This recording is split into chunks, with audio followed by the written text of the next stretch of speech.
Welcome to Penrose Learning, where we make understanding easy. In this video, I will show how to make quiche filling. Start by gathering eggs, cream, cheese, salt, pepper, and preferred fillings, then preheat the oven and prepare a blind-baked crust.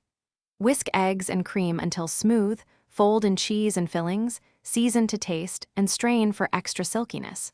Pour into crust, bake gently until just set, and cool briefly before slicing for clean servings. In this video, I will show how to make quiche filling. Pick and prepare fillings first. Sauté vegetables, drain excess moisture, and cook any raw meats through.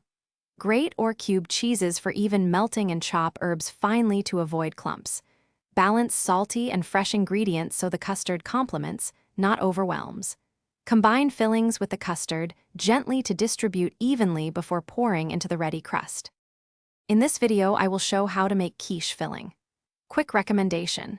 If you enjoy finding and saving recipes, the new Kindle Paperwhite is perfect for kitchen browsing and fits neatly on a counter stand.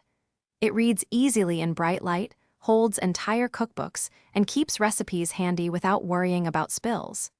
If you want one, check the description for the link and other deals. Now let's get back to the video. In this video, I will show how to make quiche filling.